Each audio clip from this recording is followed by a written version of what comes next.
Welcome back to Lost Legacies. A Hidden City Book Company production. I'm Sam. I'm Matt. And I'm Dad. That's right, everyone. Dad's back. Yay! Well, we're happy to be here once again, talking about more Andor. More Andor than we know what to do with. But I guess before we really get into all that, how was y'all's week? What have y'all been up to? It's been kind of a long week for me. I kept thinking it was Friday and it was only Wednesday and Thursday. Oh, geez. That's all right. Yeah, it's been a little crazy because like Monday we had a work day, but it was We like didn't really work. Yeah, what would you call it? Like a staff development day? Yeah. So- Staff enrichment. Yeah, there you go. And you would and so it was like a half day. So you would think the week would have gone by faster. It seems to kind of made it go by longer. Cause A like little bit, yeah. Tuesday felt like a Monday, and I was like, Yeah. But in good news, breaking news, a hot topic, we just discovered that John Bernthal, most famously known as playing the Punisher in Daredevil season 2 and Daredevil Born Again and the Punisher seasons 1 and 2, he has signed on to once again play the Punisher in Spider-Man 4. Ooh. Ooh. Ooh. That's interesting. I didn't see that coming. I was thinking there was a better chance of Daredevil showing up in Yeah. Spider-Man than the Punisher. Yeah, me too. But this is really curious. I need to catch up on Daredevil now. Did you see Born Again, Sam? No, I have not. Me either. I'm behind. So I need to catch up. And so we know Punisher shows up in there, and it's confirmed because they have set photos. Jessica Jones is showing up in Daredevil Born Again season 2. So it's like, oh man. All right. So like I don't Nice.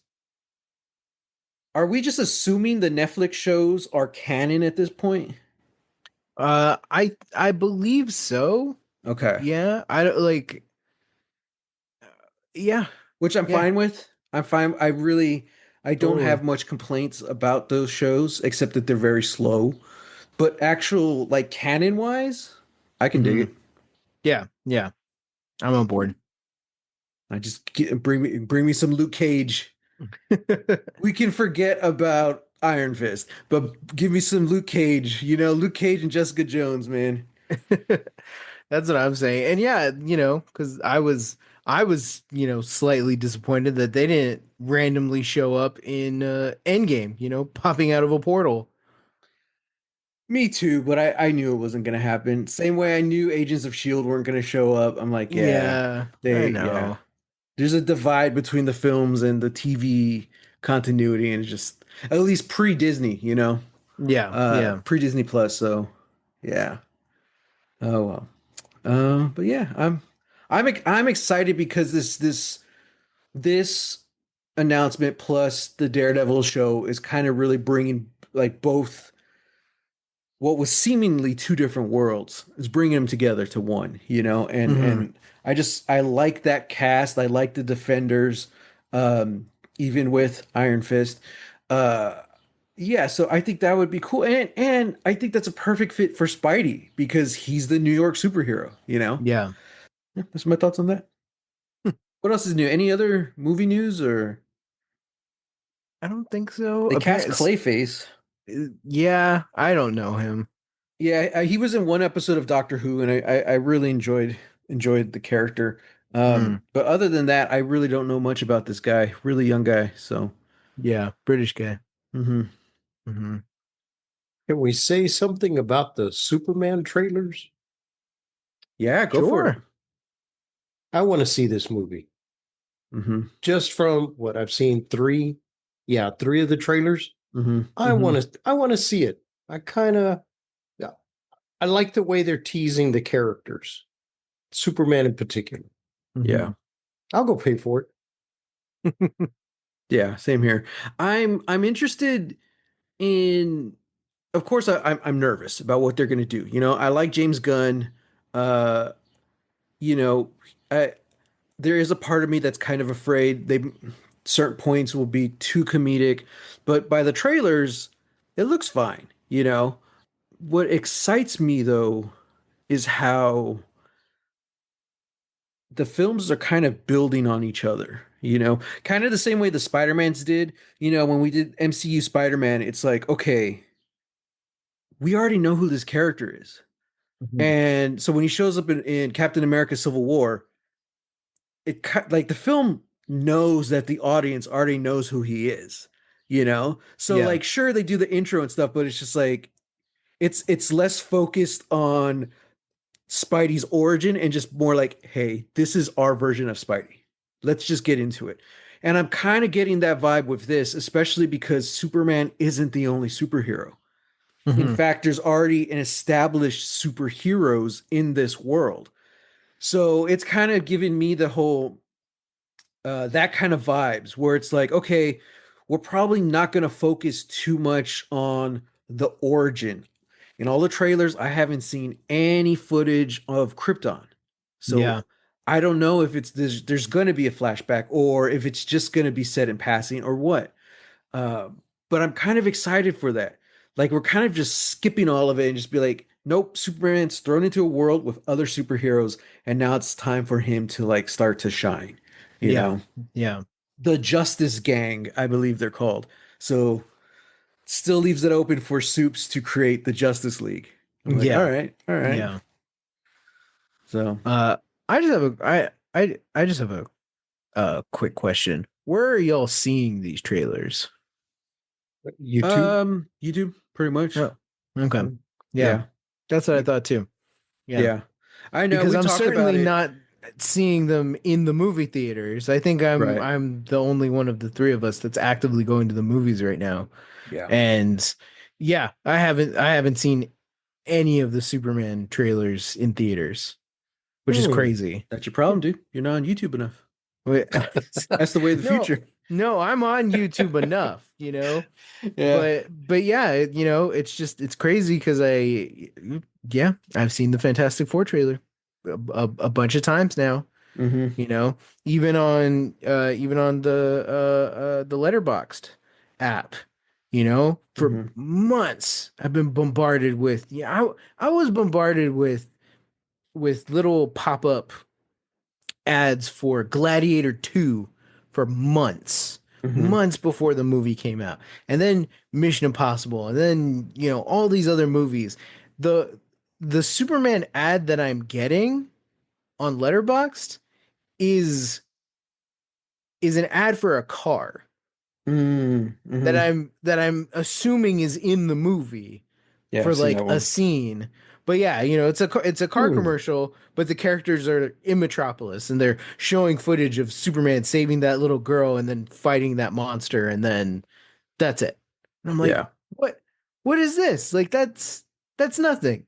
Warner Brothers, get it together. Yeah. Yeah, I don't know if that has to do with their budget or what. It doesn't make sense. Yeah. I know we got the new or we're getting the new Superman in Fortnite.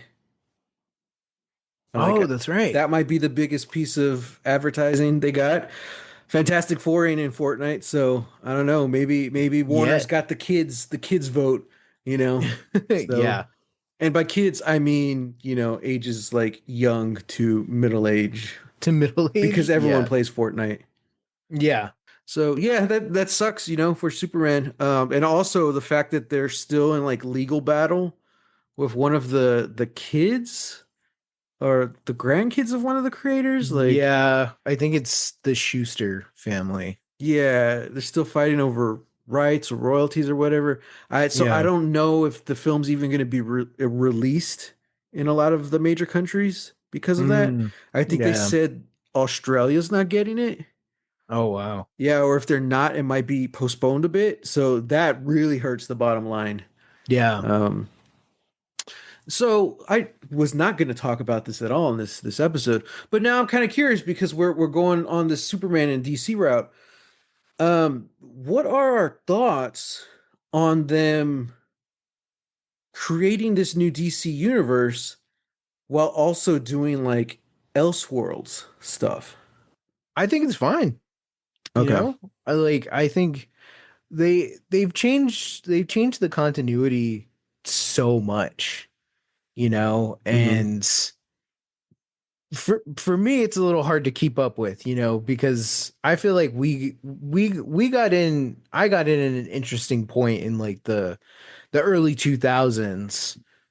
uh we had like Batman Hush coming out. We had Identity Crisis, Hmm. Infinite Crisis after that, the Batman Superman World's Finest comic. All those were coming out at around the same time, and I felt like having come up with the movies and the animated shows, I think those were good starting points in the comics to be like, oh, cool, like this is a new Batman villain that's being Hmm. introduced that has ties to the history. It's like, oh, Superman and Batman are teaming up in this monthly comic series. That's cool. So I think I don't know. I don't know how much is going to change. It'll be interesting to see, you know, how different everything is, because you're talking about how like James Gunn is saying that the comics and everything are also going to be tied in to the movies as well. Well, no, I'm just talking about doing several different properties at once, because he was Oh, saying okay. how we don't know, Clayface might be Elseworlds because it's still not decided if like the Pattinson Batman is going to be in this DC universe or if it's a Oh, side thing, I'm you sorry. You know? were still talking about the movies. I'm sorry. Yeah, yeah, yeah. I misunderstood. So no, Uh, no, but I get what you're saying too, because also it just kind of just like blows my mind, because like look, we're nerdy, we're geeks, the mhm. way Dad raised us to be. Exactly. You're welcome. Um, and that's the stuff like I kind of look for out there, to consume and to hear people talk about. And like there are people right now in their 30s. I'm in my late 30s. Let me just put that out there. But there are Wow. people who are just like I'm not. some people who I follow who just turned 30, they're in their 30s, but like the Superman they grew up with was Henry Cavill. Yeah. And I was like, wow, like I never really thought about that. Cause like, oh, and their Batman was probably Christian Bale, you Yeah. know? Whereas us, we had the animated series because we're 90s kids, so we got that. And then Hmm. we also had, because of Dad, we had the Michael Keaton Batman films and the Hmm. Christopher Reeve Superman films, So it's really weird how like you could be so close to someone in age, especially like in this case, you're closer to those guys I'm talking about, Hmm. but still have two completely different outlooks and experiences with these characters, Yeah. you Yeah. know? So Um, so for a lot of people, this is new ground. This Superman, they're like, oh, interesting. Okay. Yeah, Superman, like the Man of Tomorrow and stuff. Whereas mhm. I don't want to be that good, the gatekeeper, us older fans, but it's like this is who Superman's supposed to be, you know? Yeah. Hope. That's what he represents. Yeah. Well, yeah, and that's kind of interesting point too, because I know Kat and I were talking about this a couple of weeks ago, because she mentioned her coworkers were talking about the new Superman movie, and they weren't really excited about it. They were like, yeah, like it's fine, like it looks okay, but he's not Henry Cavill, and I'm like, yeah, that's that was something that I never considered, just like how ingrained people were in like those movies. Hmm. And I think it's because we had such a such a long period without Superman on film, Yeah. you know uh I mean, really, like Tom Welling, Clark Kent in Smallville, like that technically was the Superman for a generation, and he wasn't Hmm. really Superman until the very last episode. Hmm. Um He was the so Blur. yeah, the Blur. Oh gosh. Oh, don't get me started. Yeah. We'll be here all day. But yeah, and to keep it light, to keep it moving, it's like I see the appeal of the Zack Snyder movies um and his interpretation of Superman and the mythos and all that, and I think it appeals to that thing in a lot of I feel like in a lot of like adolescence where it's like the like the angst that comes from not knowing your place in the world Yeah. and not knowing why you're here, what's your purpose, I've joked about how like the Superman movies kind of approach the mythos from like a intro to philosophy students understanding of philosophy. Well, it's like, well, if this is one thing, then this other thing also can't be true, right? And it's Hmm.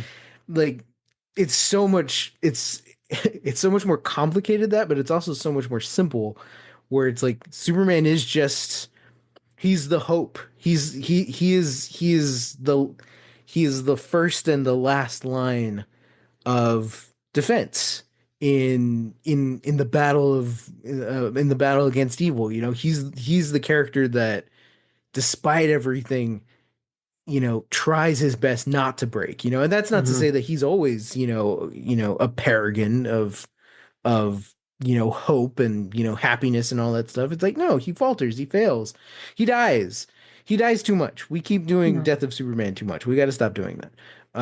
But yeah, I think like that's kind of the thing that I was missing from those movies. I've been rewatching the Christopher Reeve movies, and it's incredible how much they just talk, how much they just sit around and talk. Hmm. And like Lois Lane has the interview with Superman, talking about who he is and all this stuff. Superman 2 is uh, uh less so in the Donner cut, but in like the theatrical version, it really is like a almost like a goofball romantic comedy between Lois and Superman, Hmm. and they get to have these conversations with like I feel like this is real, I feel like this person, like Superman feels like a person, and that's where I think I got off the train with the Snyder movies, because he stopped feeling less like a person and started believing in his own mythology, and Hmm. that's where I think you lose me as like a Superman guy. And here's the thing, with the Snyder movies, there is no Clark Kent.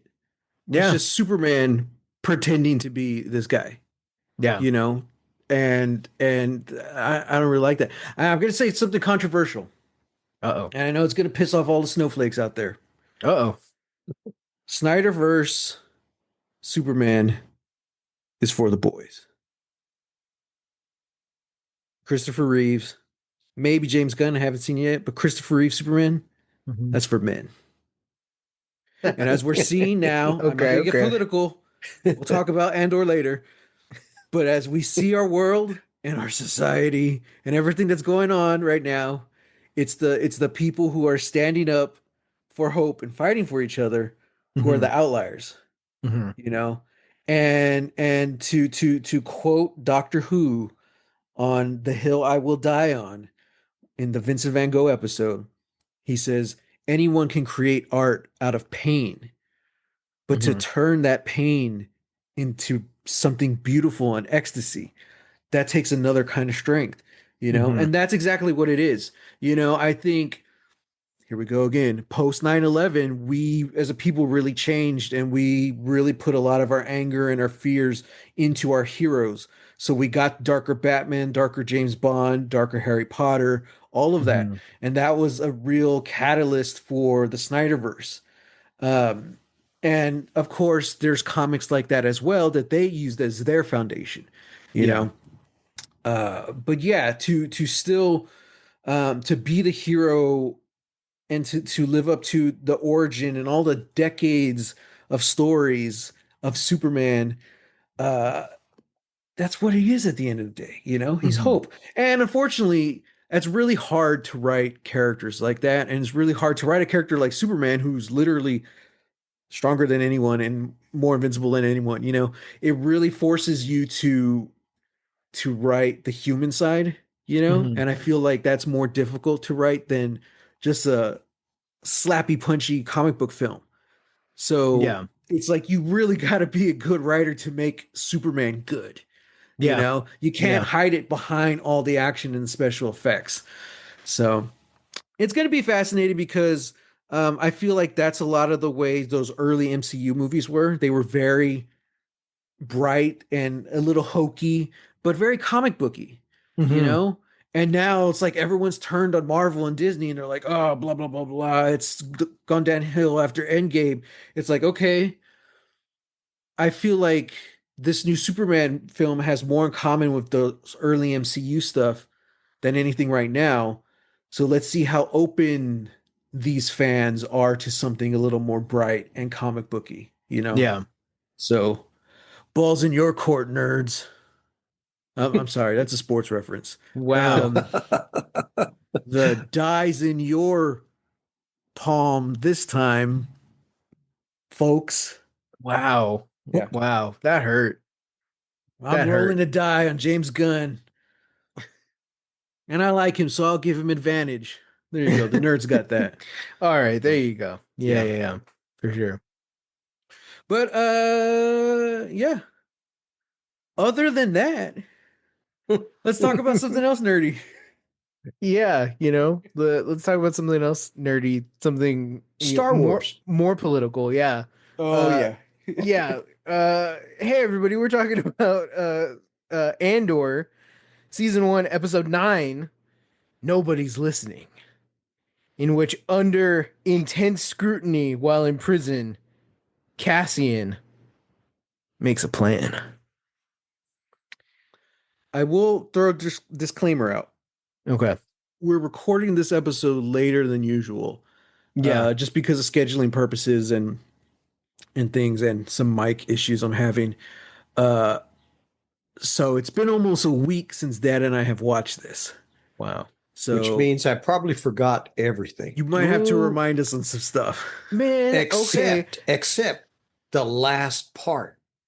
Oh yeah, obviously Okay, the ending okay. was so good. The ending Yeah. was so good. My shoes flew off my feet. I had to restrain Dad. He wanted to keep watching. I'm like, no, Dad. What about our listeners? We can't get ahead.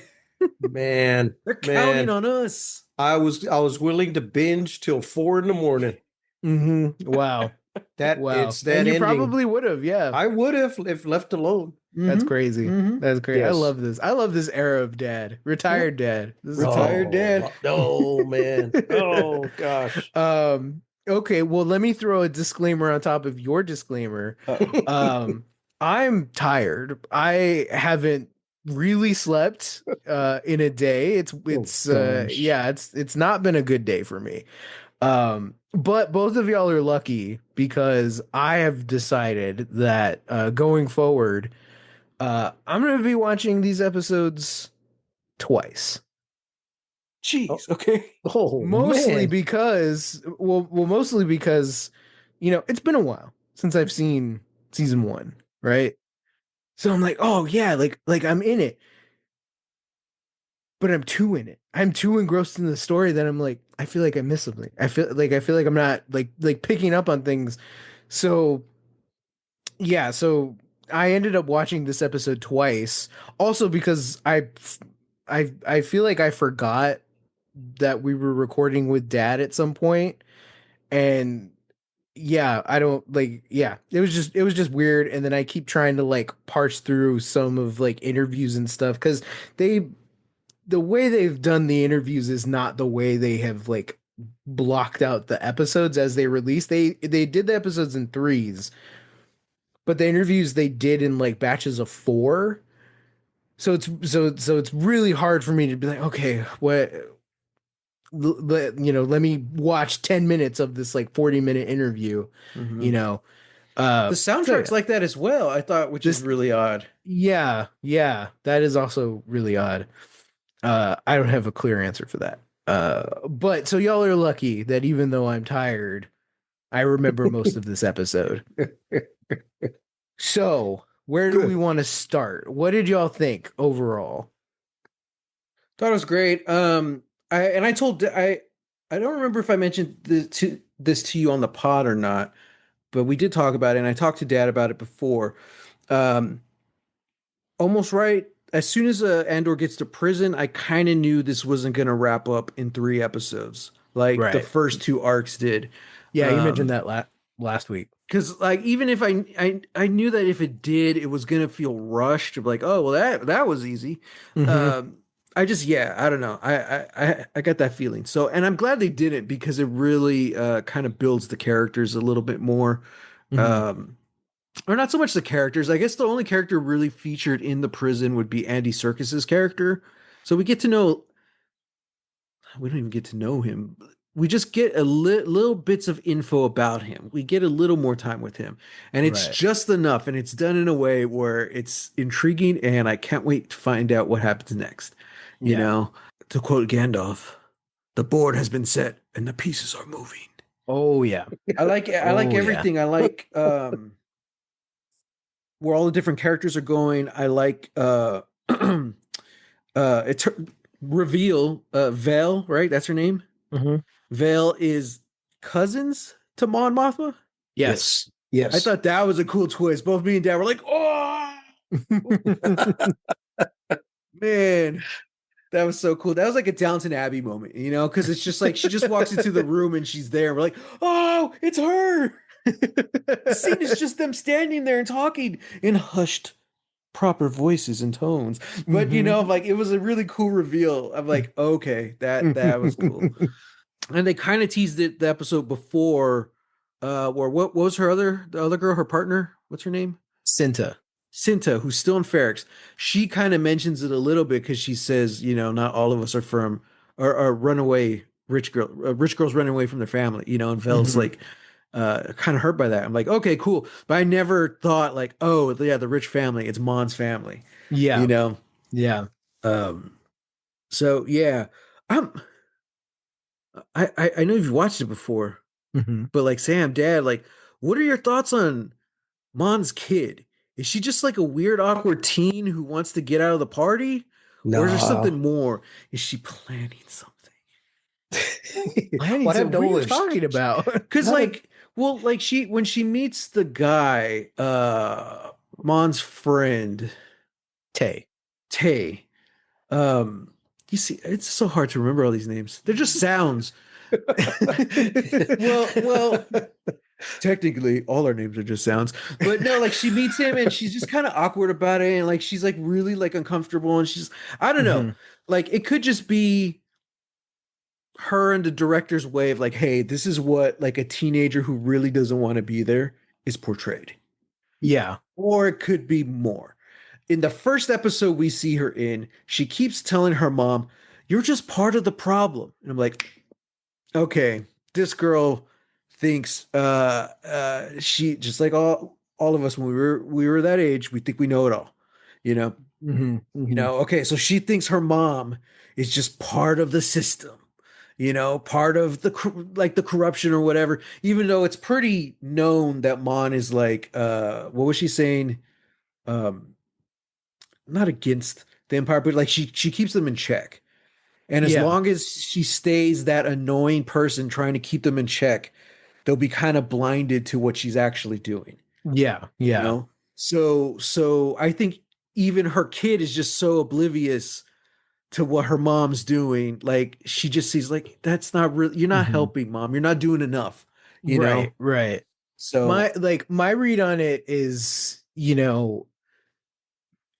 kind of uh to to talk about another nerdy property, kind of like uh season 1 Sansa from Game of Thrones, okay, where yeah. it's like she is kind of just a spoiled rich girl. Mm-hmm. You know, she is different though because she is openly, you know, uh quote unquote rebelling against her mom. Yeah. and has her dad on her side, kind of like egging her on, like Yeah. saying like, "Oh yeah, that Tay guy, mom's old boyfriend. Am I right?" Oh yeah. That And was a good scene. like mom's just kind of Like, blindsided by that. Like, what? what? Like what are you talking about? Like, no, that was years ago. Yeah. Um, but yeah, it for me and I know I've seen this before, but for me it is just kind of giving like she's a rich politician's daughter who Yeah. doesn't doesn't care about what her mom's doing, you know Interesting. uh Yeah. because if she did care about what her mom's doing, she would see that like, oh, her mom is like actively fighting against you know overreach and all of this stuff. It's like, but she like, it's very much like you said, like she knows everything, so she just thinks that her mom being in politics is Part of the problem. Yeah. yeah, she's in the system, Yeah. and the system we're seeing is flawed. Yeah. So yeah. I think I So mentioned it an episode or two ago, but like it reminds me of another franchise reference, The Expanse, Julie Mao. She's a oh rich yeah. kid who falls in with the Belters and their cause, and she wants to help. And Hmm. she's like more down with the cause than most of them are, Yeah. and she's like Yeah. she becomes like a true revolutionary in a way, or Hmm. that was her path. And then she ends up changing things in a completely different way. Yeah. I don't necessarily see that for Mon's kid, but Yeah. I definitely see her as like, man, I I had it and it Hmm. just went away. It is essentially like her mom's not around. Yeah. Her mom's not around, and she's making that absence known, you Yeah. know, and the one parent who is around is not a great role model, Yeah. and is feeding into her antics and her rebellion, because it's another way for Perrin, Mon's husband, to also kind of make digs and slights at his wife, Hmm. because they are also not in a great spot in their marriage. Hmm. I don't think we talked about it, and I feel like it was like an episode or two ago, but during one of Mon's parties, Perrin like brought her over to like meet some people, and we got a brief little aside about their marriage Hmm. and how technically Mon and Perrin are part of this ancient kind of archaic version of marriage, which is essentially just like marrying children. These they were Hmm. children when they got married. They were about 15 years old, and then Mon immediately went to Coruscant and became a senator. Hmm. Um, and how old do we think they are now?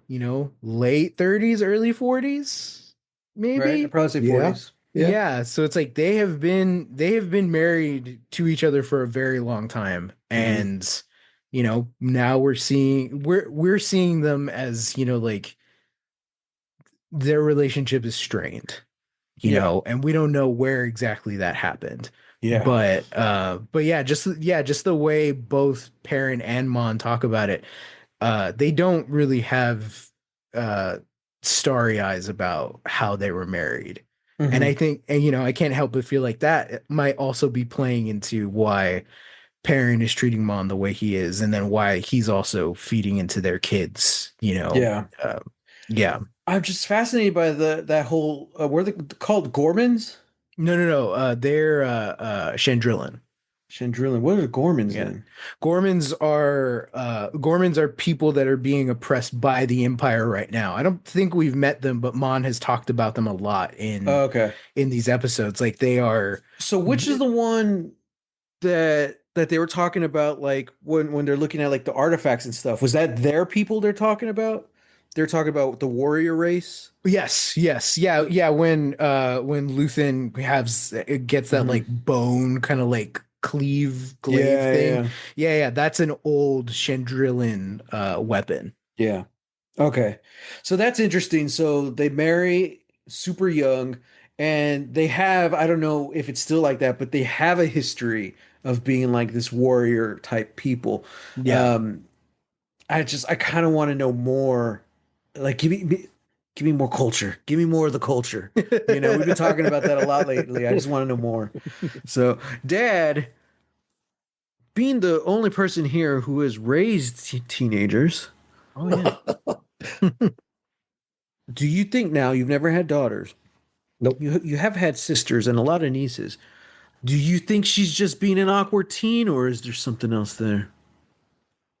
I think there's something else there. I Oh, do. Hmm. I think it's gonna come. It's gonna come later. There's a twist, and she's in it somehow. yeah. She's gonna turn on one of her parents, and Ooh. I. But if the twist would be that she would turn on her father, Hmm. Hmm. because right now we're seeing her being tied to her father.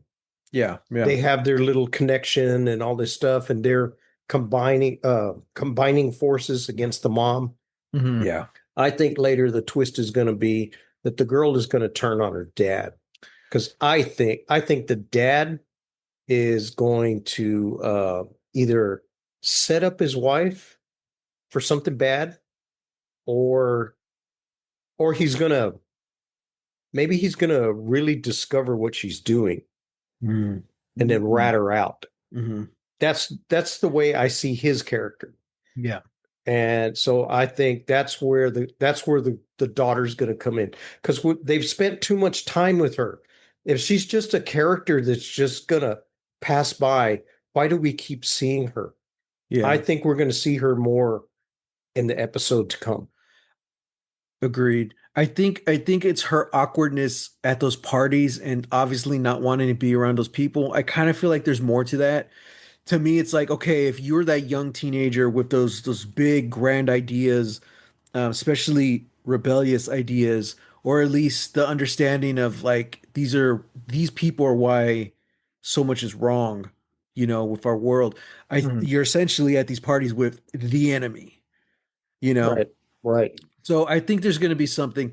Now, I think it could go several different ways.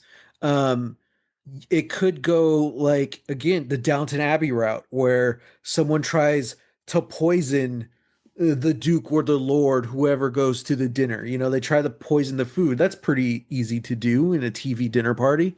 Um, and of Is it? course, screws it up. You know, Yeah. Yeah. or it could be something else because the whole thing about the husband turning on Mon, I think, yeah, it could just go the full like Tim route. Like, no, I'm gonna do a bad thing, totally Mm. justified in my eyes. Or you can go the Beck's way, where she thinks she's doing something, she thinks she's rebelling or she's doing something for a good cause, but someone else is gonna pay for it Mm. you Yeah. know Yeah. and that's kind of what I think, because right now essentially I feel like Mon and her daughter, I don't even, what's the daughter's name? Oh, give me a sec. Okay, Mm. Mon and Moan, no, but essentially I think they're both rebelling, you know and they're gonna end up clashing at some point, not knowing it. Like like the teenage daughter's gonna do something, she's gonna accidentally reveal her mom to the Mhm. to the world. So, and I don't really know too much about Mon Mothma. I know she's like one of the main rebel leaders in A New Hope and in Return of the Jedi. Mhm. So at some point it becomes known that she's one of the main leaders. She's gonna have Right. to take that spot. Yeah. So I don't know, like in this part of the timeline, what's that gonna be. I kind of hope it's revealed somewhere within this show that like, hey, she's been funding this the whole time, you Yeah. know. So yeah, I don't know. And then the daughter, she's gonna realize what she's done, and she's like, "Oh no, I've ratted out my mom." She's like, "I thought I was the rebellion, but I was just another, another Cog in the machine. another cog in the machine. I thought I was Mhm. making a difference. Just another brick in the wall. Yeah, Just another rat in the cage. young, dumb. You think you're doing something really good, but you're just feeding the beast. Mm-hmm. Mm-hmm. Her Fighting with name your is Lita, fists. by the way. What? Lita.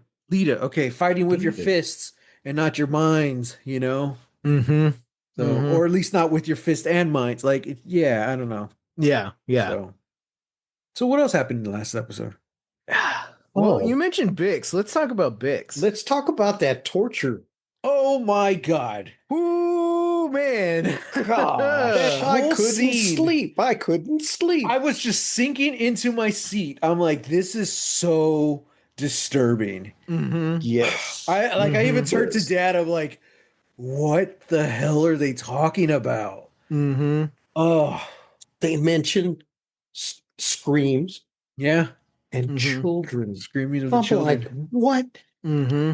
And I told Matt, I said, is that what happened to Andor's village? Ooh. Oh yeah, you brought You that up. know? You Yeah. know? It's like Yeah. because they were all kids. Yeah. There was no adults in that village. Mhm. And the mom did bring up I guess it was last episode before he gets caught Mhm. that he's like, don't go looking after your sister. Yeah. You were a Yeah. kid, Yeah. it wasn't your fault. No Yeah. one survived, no one got off that planet alive. I'm like, Yeah. oh man. I mean, oh gosh. So I don't know. I Yeah. think I think specifically, I don't know if that's what happened to those kids or what, but I think specifically the noise they were talking about, like I think he mentioned like a water race or something, or Uh, I'm trying to remember. I you don't saw it twice, know. Sam. Yeah, I know. I know. Look, yeah, and how disturbing was that scene, you know? Yeah, pretty disturbing. It blocked out everything that came ahead of it. Yeah, Yeah. exactly. No, I don't think he said it was like a water race, but essentially it's like they were just, some people on this planet, and when, Oh, it's when they die, their scream, like the way their bodies are built is like the scream that they have is it has a particular kind of sound that just yeah. apparently is horrifying. Um Man. yeah, yeah. Here's the thing. Here's the thing. I know that Matt and I have talked about this. Uh-oh. Um and it got brought up kind of in the earlier episodes of the show, where we were talking about how like it seems like we're getting a lot of boots on the ground. These are real people. Like this isn't a show that has, you know straight up good guys. Mm. Cassian, he's introduced, Mhm. brutally murders two cops. Yeah. Mhm. Even if it is an accident, it's like, yeah, no, you still did that. um and then we have characters like Cyril, who, is like cop, technically just doing his job, but look at how far he's willing to go and all the rules he's willing to break just to get this guy. All of those things. Um, and I know Matt has said that like we haven't really seen anybody within the Empire who feels like uh quote unquote a good person. You know, Oh, right. Yeah, uh, yeah. and to which I say true and fair. Uh, I'm sure that there's just somebody in the Empire who, is just like, hey, this, I graduated. This was a job. I'm here. I'm here in, one of those little like weird hexagon cubicles, just doing my job, looking for fuel impurities and all this stuff. Like I'm not part of the problem. I'm sure there are plenty of fine people in that building, in that workspace. Um, let's not forget the Empire continuously tries to uh encroach on property and planets that don't belong to them. They've just claimed that they're an empire, and they have the military force to, enforce that decision. And eventually at some point they build a freaking Death Star so that they can, squash, political dissent and dissonance. I I don't I don't care. I don't care if there are good people in the Empire. Every single Imperial person that I've seen thus far is a monster. Hmm. And, like sure, there's a scale of how monstrous some of these people are, but if we're talking about how scary Star Wars villains are, I feel like there's let's see. We'll do in terms of like scary, we'll do Vader's at 3, Palpatine's at 2, and Dr. Gorst is number 1. He's a Yeah. Yeah. he's Yeah. a monster. He's a rat. Yeah. And yeah, this is not a great guy. And that's something Andor's really, really doing good at. Like it's the everyday people and those everyday choices that you see who's the monsters and who isn't, you Mhm. know, who are the real villains, and in a way, like it kind of Vader showing up at the end of Rogue One, uh, it kind of defeats everything we're building up throughout Andor, because it's like, yeah, these are the scariest ones, Mhm. because they're just seemingly regular people making these terrible choices. And it's just like, wow, you can't look at these people and know who's the villain, Mhm. and that's the terrifying part. I would like to see, like I said, though, not essentially someone who's good, who's in the Empire, but like someone grapple with that, Mhm. because our main person is kind of like Cyril, because he's on the outskirts and he's trying to get in. So it's the opposite of what I want, but he's the only one who's kind of like ground level. We have Yeah. Deidre who's kind of there and she's making rounds, and man, she's getting pretty scary too. But Mhm. like Yeah. Yeah. I'm talking about, so we had the everyone had the No Kings Day, right? Last weekend. Mhm. So many people turned out. And I don't know if this was in San Antonio or elsewhere, but there was an interview with this young, I think she was Army, and it was her day off and she was at the protest. She's like, look, this isn't what I signed up for. This isn't what we don't serve one person, we serve the people, Mhm. so it's my day off and I wanted to be with the people. I was like, oh man, that's pretty scary, but brave that she's doing it with her face out, Yeah. on the news. um but she had to go to work the next day, you know what I mean?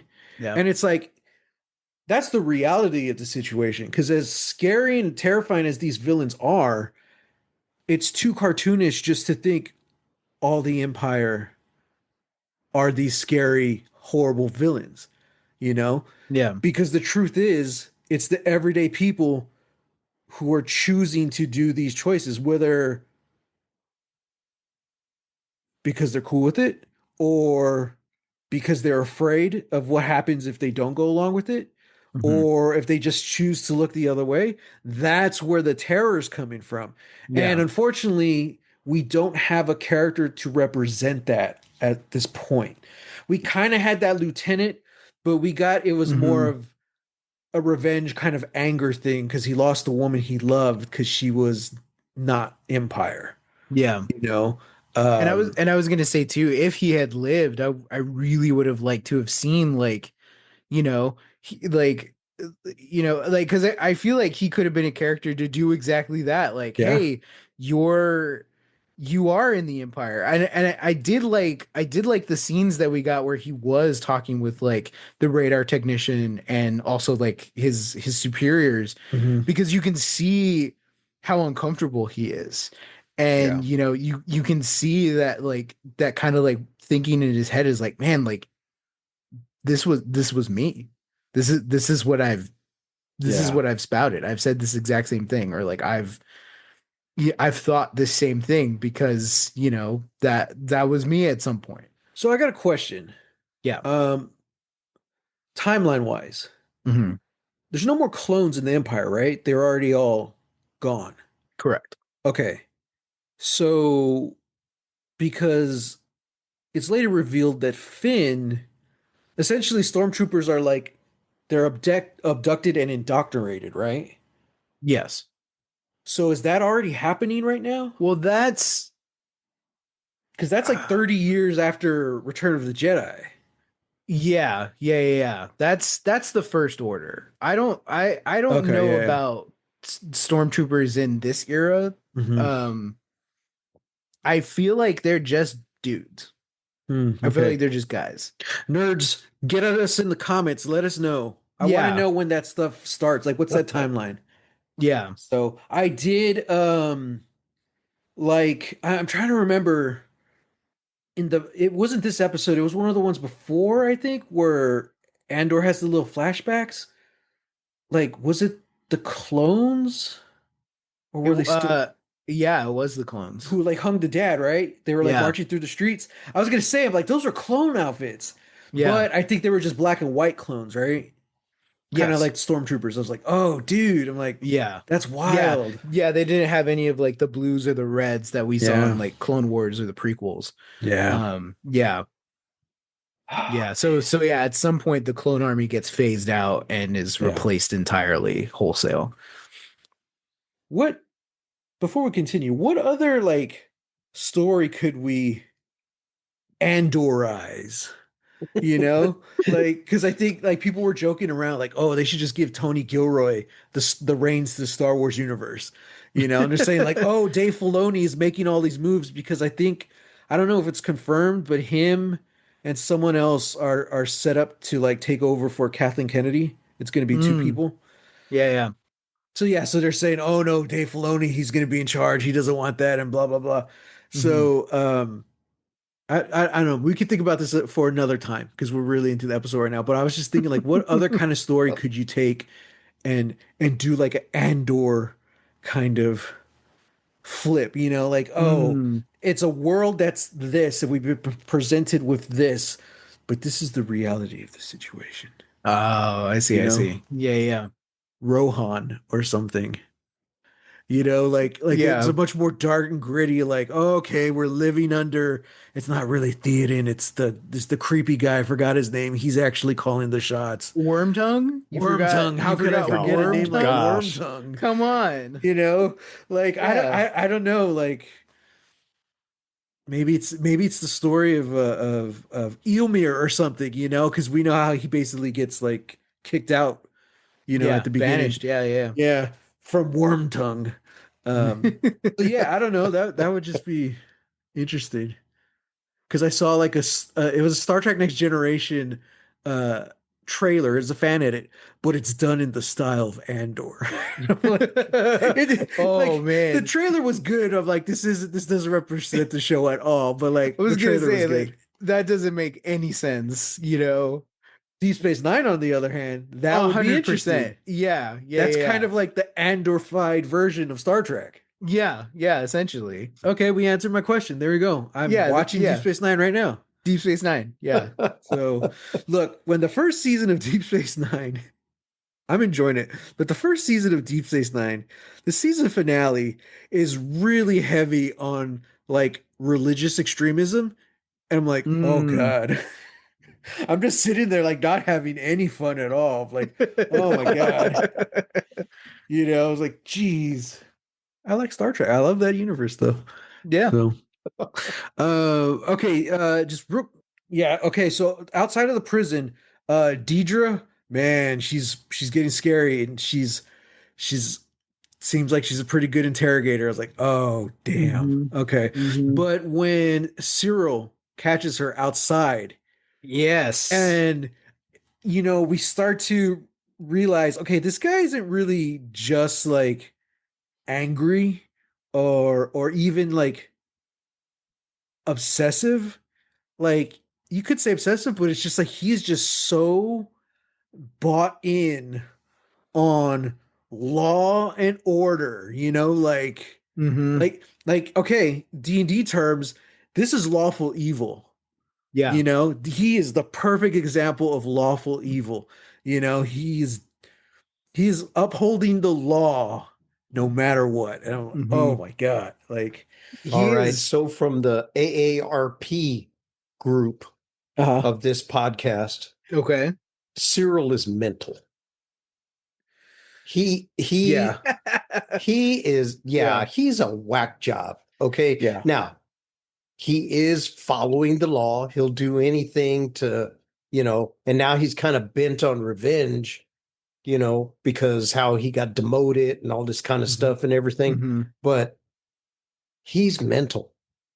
See, before I thought it was just like, yeah, I knew he was mental, but like I just thought he was like obsessive or whatever, or he's just angry at Andor. But now I'm like, no, man, he is totally he drank the Kool-Aid. Yeah. Um, Well, he's one of the monsters. yeah, Yeah. just normal people making the choice. And I don't okay, Dad, I had to cancel an episode we did like 2 episodes ago because it got really political and I was really lashing out. I wasn't really talking about Andor though, so it's just like it wasn't fun and it wasn't really good conversation, so we cut it.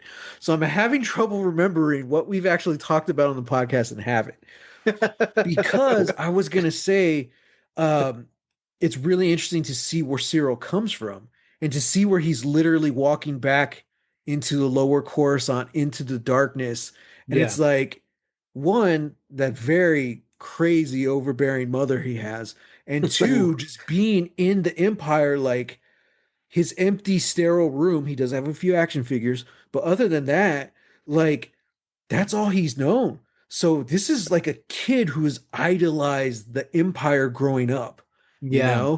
and like Yeah. he's just so bought in. And I'm just like, oh man, this is wild. This is so Okay, so crazy. not to put a political bent on it, Oh, but here we go, guys. It's not me this time. does that make him a fanatic? Well, I this is the first time where I'm thinking like, I think so. I think it I does, I think so. specifically because look at his look at how he confronts Deidre outside Mhm. of her work. Yeah. Mhm. And she even says like, have you been waiting here? And he straight up admits like, yes, I have. I would never lie to you. And then later on in the conversation, he says that he sometimes comes outside here to try and catch her before she gets in. Mhm. And like, we just saw her give a terrifying interrogation and she looks scared. Mhm. This Yeah. is somebody Yeah. who's in the Empire CIA who's terrified of this dude who's just standing outside her office. Like that, Yeah. yeah, to me that is fanaticism. Like that is, Yeah. Yeah. Matt, you said it correctly. He's drank the Kool-Aid and he's coming for seconds, he's coming for thirds, for fourths. He's in it. He's bought in. And I think what irks him is that he wants to be like her. He Mhm. wants to Yeah. be able to have her resources and to be able to go out there, because in his mind, they're the heroes. This is what heroes do. Like all of these other people, like they're murderers. You Mhm. know, they murder people in cold blood. They blow up buildings. Like that's property damage. That's all of these things that he has been taught and raised to Mhm. believe are the signs of bad people. And he does not see him or any of his actions, him, silencing a witness, or using excessive force on witnesses, all these things.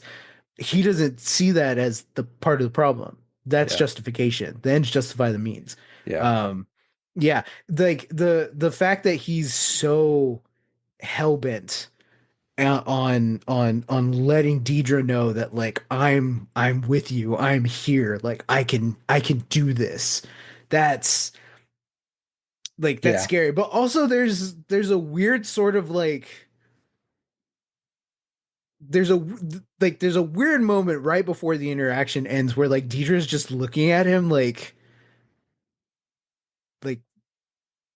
you're good, but don't ever do this again. Like this is Mhm. creepy. asterisks, you know. It's like I don't know, I don't want to say that it's like, is she a little into it? Like I don't I don't know, you know, but yeah, like so yeah.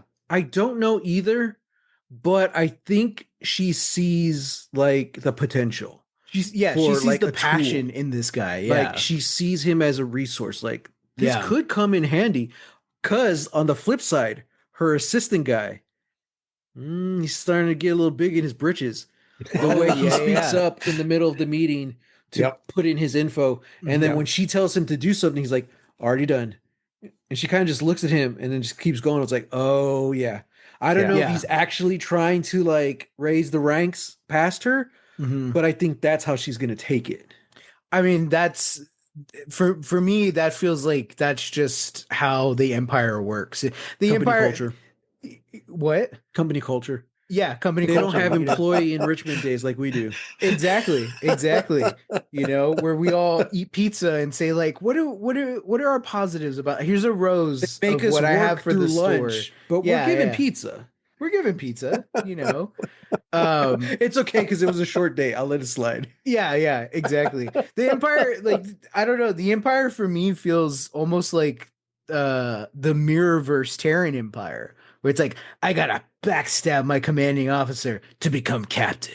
It You almost know? feels like the realistic version because we always say like the Terran Empire is the evil version of Star Trek. Everyone, it's the Yeah. mirror universe where everything is just evil, and it doesn't make sense. Like I don't know how this universe exists, and that's kind of how they escape in the original series Hmm. because they convince Mirror Spock that none of this is logical. They use Yeah. logic to get him on their side. Yeah. And I'm like, yeah. So it's a very good point because this obviously isn't some kind of mirror universe. This is the main Star Wars universe. But yeah, it definitely is a mirror to like Starfleet and the Federation. I could be wrong, but I don't actually see these people literally stabbing in their coworkers in the back to rise Hmm. above. No, it's all politics, you Hmm. know? I mean, that was the whole debate, you know, last episode with Deidre and her coworker, you know, or Blevin, you know, Yeah. where he's just like, she's doing this, she's using the new laws and stuff to gain access to stuff she shouldn't have, blah blah blah, and it's like, yeah, Good like, point, dude. Yeah. yeah, yeah, that's the point. Um, Real quick, I just want to talk briefly plot wise about what's happening within the ISB, because they captured a rebel pilot Mm, who was part of, if you remember the name, Anton Krieger's hmm. rebel faction. Yeah. Krieger is the person that Luthen was trying to set up a meeting with Saul Guerrera. Yeah. And as of now, they're saying that, okay, we're gonna kill the pilot. We're gonna sabotage the ship so that it gets taken in, so that Krieger still thinks that the plan to destroy, you know, this military base, this imperial Hmm. base, that it's still on. Hmm. Yeah, and it's like I Yeah. don't. It's such a good way to bring that plot thread back in, from a Hmm. different perspective because it's like, oh no, is that still going to go on? What's Luthen's connection to that? Is Saul going to actually join? Is he going to have a change of heart, or maybe it's a good thing that he didn't join them? You know, Yeah. we're already running late, boys, and we haven't even mentioned Andor yet. He's the lead. So let's He's the jump name. in. He's the name on the title card. Gosh. Come This on, Gosh. the prison guys. stuff. Oh man, it was scary because you start seeing like the whole what was it, level 2 or whatever, like they're talking to the people in the other thing, Hmm. or doing sign language, and they're trying to figure out what happened, why is everything locked down, and it's like, oh man, things are things are going crazy. I'm trying to remember what else happens outside of that last scene. So, uh, I'll run us through it. Let me see. New man got brought in. Oh yeah, Yeah, new man got brought in, and Newman. yeah, Newman. Um, that's what Star Wars needs. A new man got brought onto the floor, and we see that there is some kind of a plan already in action. As soon as Andor sees the guards, leaves to go to the bathroom, and then rips off the panel and starts sawing at something. Don't know Mhm. what that's for yet. And we saw another guy at a table watch Andor leave, mark that, and then as the elevators are coming down, he and Andor stand close together and start saying like, "See, look at the rails. The rails aren't Yeah. electrified. Yeah. Anything that's not the floor, anything that moves can't fry you." I think he's trying to figure out. I think he's trying to like shut down like the electrical floor or something Hmm. because he was Hmm. like sawing on some kind of cable. It's like, Yeah, because if you think about it, it's like you know, the guards have shock sticks, uh, and I think like we saw blasters holstered, mhm. but because it doesn't look like there's a lot of them, not everybody has a blaster. Yeah, So, you got to think about that. And then, yeah, like it's just like, well, look at how many men are in the room versus how many guards there are, yeah. I mean, you know? Yeah. that's typically prisons. You know, the guards will always be outnumbered. You don't Sure, want to sure. have walk in with guns when you're outnumbered like that. You know, you can't shoot them all. Yeah. It just takes one to get one of your guns. So that's even why when we first see the guards, they're unarmed. And the Yeah. guy gives a little talk of why. It's like, well, it's the floor. Um, yeah. Oh man, you know how I love my prison break movies. Gosh. On a side note, Hmm. the old man on the team. Oh, Olaf. yes. Okay. I was so nervous for him. I thought he was going to get killed because, he's old. He Hmm. was going to screw up or something. I thought I his was hand just, was gonna get smashed on the yeah. table or something. Like, Yeah. I Hmm. thought it was going to Hmm. be, and he's only got so many days left. yeah, And I was like, oh no. So I'm rooting for the old man. And then he winds up, having a stroke, right? Having a yeah. stroke. Having a Man. stroke. And I'm like, oh, He only had but 40 shifts left. 40, Oh. but That's when we meet the he's doctor. gone. Yeah, He's he's gone. Yeah. he's gone. He's Hmm. in a better place. He's I like better to off. imagine it was as peaceful way to go as he could get. You That know. in that place, yes, Yeah. Very definitely. true. Quick, But then, quick note on the actor who plays Olaf, Christopher Fairbank. A very storied career as an actor, has 163 acting credits. Wow. We would probably know him best from the 1989 Batman movie. He's one of the robbers at the beginning of the movie. Oh wow. Yeah, no, he's the one that Michael Keaton like lifts hangs over off the the thing, and he's like, "What are you?" Oh wow. I'm Batman. Yeah, yeah, Well, good Dun, for dun, dun, dun, dun, dun, him. dun, yeah. dun, dun, Sheesh. dun, dun. Crazy because I saw his face and I'm like, this guy has a very distinct face, like Right? and Yeah. like Yeah. as you get older, like your features are more accentuated, and I'm like, okay, like, but still, like, there's something familiar about this guy's face. Well, there you go. Yeah, There Yeah. you go. Yeah. Wow. Oh man. Okay, so he buys the farm. Well, the doctor helps him, but yeah, you know, helps him along. like, but then the doctor spills the beans.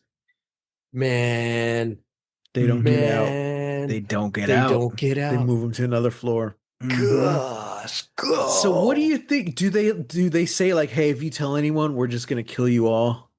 Is that how this works? Probably. Well, I don't know because nobody on that floor knows right now. How long has the prison been doing this? How, Well, all that's this stuff, true. But you like, know, why did that floor get? Why did they kill everyone on the floor? They said it got out somehow, or because they had pulled somebody out. I guess because it was his time. yeah. And then 2 days later, they accidentally brought him back Oh, they put him on the Mhm. same floor. on the same Yeah. floor. Oh crap! So they had to kill the whole floor. Yeah. That's where the power outage went out and everything. Jeez, you And think it's it would just like, be easier to come up with some kind of lie, like, oh, he's back in, he tried to escape. Well, but then he Yeah. would talk. yeah, Yeah. So they probably just move you to another floor and like, hey, if you talk, we're gonna kill all of you. You know, Probably. which Yeah. they ended up doing anyway. I'm like, oh man. Yeah. Yeah. And now, and I love that because the whole time Andor's trying to ask Andy Serkis's character, like, how many guards, blah blah blah blah, and he's like, I want no part of this. And at the end, he's like, how many guards are on this floor? He's like, 12. I was like, oh no, Never more than man, 12. never Never more than more. 12. You just see kind of like his realization. You see it on his face, and Mhm. like, oh, the audience is him in that moment. You're like, oh man, Mhm. Yeah. you're And not getting and out. and I feel like, that moment also kind of shows that like we've only seen Andy Serkis as like he's just in. He's just like, I'm keeping my head down, do your job, you get Yeah. out. Yeah. That's how this works. Don't rile up anything. It's all just rumors. We don't know anything. I like that scene. I like that scene Yeah. because you really see him take charge, but you can see that he's scared. Yeah. I'm like, oh man. Yeah. You feel the weight that he has as he's saying it, like it's just another day, another shift. It's like, Mhm. yeah, like you Mhm. like in this moment you're feeling his weight, as how long he's been doing this. And Yeah. then when you get to that last line where he says never more than 12, you sort of put the clues and pieces together. It's like everything he was telling Cassian, like close that part of your mind off, like Mhm. just do your work, keep your head down. It's like that's what he's had to tell himself because Yeah. Yeah. he knew how many guards were on each floor. Yeah. Like he maybe at some point in his stint here, maybe he thought the same thing Yeah. and then started losing that hope and said, "Nope, I'm just gonna make it about getting out alive." Mhm. And now it's like, well, nobody's gonna get out alive. So it's now or never. We're digging the tunnels, Danny. Yeah. We Oh, can get man. all the men Man. out in this darkness. See, but here's the thing. Here's the reveal. Oh, well, never mind. Because we saw them shirtless when they're like shower scene where it's like the steam. I was Oh gonna yeah, say Andy Serkis removes his shirt, and it turns out the whole layout of the prison is tattooed on his body. yeah. I just saw a video. It was like a GQ interview or something with like a tattoo historian talking about tattoos in TV and film, Mhm. and they talked about that tattoo from Prison Break, Mhm. and he's saying that yeah, it's gorgeous work, like it's gorgeous work. I don't know how like realistic it is to have like the blueprints all hidden inside this intricate tattoo, Mhm. but the thing that he graded them poorly on was later on in the series, Michael gets the tattoo removed because the makeup artist didn't want to keep doing it, and Wentworth Miller didn't want to keep sitting in the makeup chair for like 6 hours a day. Yeah. Uh, but they do it laser removal, and it's one sitting. Oh God. And, That's his and pain tolerance, man. and the guy was just like, there's no way you'd be dead. Yeah. You'd be dead from exhaustion, from just the pain. Yeah. You'd be scarred all to hell. Like, yeah, no, there's no. This Yeah. would be a multi-session I thing I that you would remember an have to episode do. where like I think he burns a part of his body or something. Like he gets attacked, he gets burned. Yeah, it's like his back. Oh, his back. And like so he can't follow the map because a crucial part was there. I'm like, Was burned off. oh Yeah, damn it. yeah, that Talk was about a season cool one. show. Like those first two seasons, I know a lot of people don't talk about the second season because they're like, oh, it went downhill after the first one.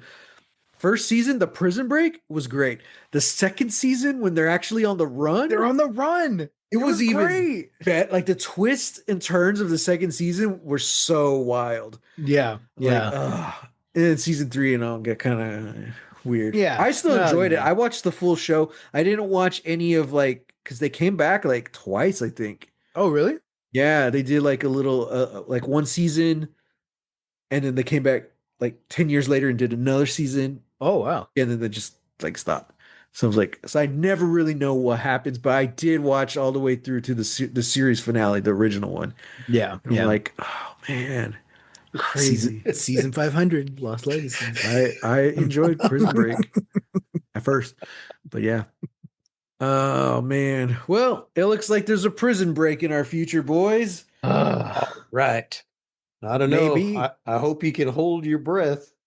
Oh God. Surrounded by water, I'd right? be I hope you have your screwed. floaties with you, your little pool spaghettis. You're gonna need them. And they might need them next time when we talk about Andor, season 1, episode 10, One Way Out, in which a rare opportunity opens and the time for Cassian and his fellow inmates to act is now. That just reminds me and Dad were talking about this yesterday. The movie Daylight with Sylvester Stallone. Oh, yeah. They're trapped in the tunnel as the water is rising. I'm like, nope, nope, I'd be dead. If you're staying, I'm staying. I'm not leaving anybody behind again. Oh man, That's the only line I remember from that movie. But Oh man, no! The poor security guard with the broken back. He's Oh, tied on the board. He's praying. No, He's praying. He's praying as the camera pulls away. as the water's just rising, and you see it's like he starts to float on the wobbly board. Oh, stop it, man! Viggo Mortensen, he just one of the first to die. Oh yeah, that's true. Yeah, what? Like an elevator lands on him or something? It's some kind of like shaft, like he's like in like this shaft that he's like this famous rock climber. He's trying to climb and it just collapses on him.